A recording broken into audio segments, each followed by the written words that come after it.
Kaixo kazetaguneko lagunok hementxe gaituzue bideotutorial berri batean, oraingo honetan zure argazkiak erraz nola editatzen erakutsiko dizuegu.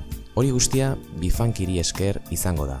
Bifunki webgune bat da, debalde eta inongo erregistrorik gabe argazkiak editatzen, kolaxeak sortzen, posterrak, gonbidapenak eta bar ahalbidetzen duena.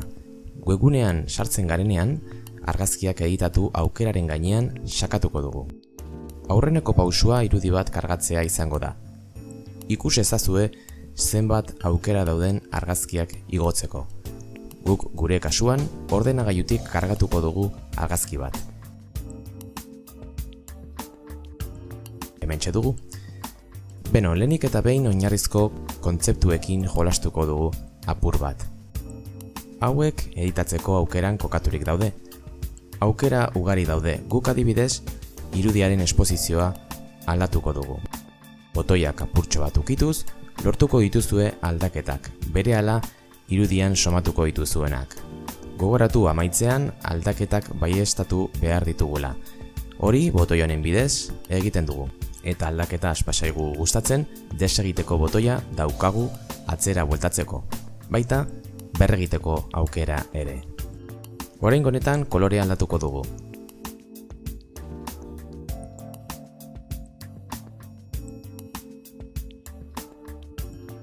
Ederki. Eta orain adibidez, irudiaren bordeak desenfokatuko ditugu. Listo. Aukera ugari daude sail honetan. Gure kasuan, hemen utziko dugu. Konprobatu eskerreko zutabean bestelako sailak ere badaudela. Kapa, editar, guk erabili duguna, efektuak, arte, markoak, grafikoak, superposizioa, testuak edo testurak txertatu.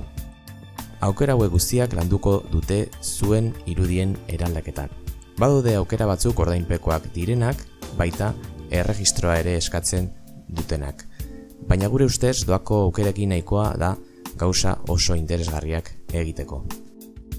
Argazkia prest dugunean bi aukera ditugu, edo gorde, eta horretarako aukera hauek ditugu, edo bigarrenik sare sozial hauetan partekatzea ere badago aukera.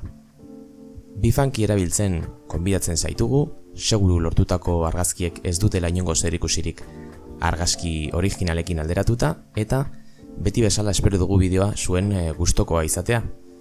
Besterik gabe, hurrengora arte ondo izan, gero arte.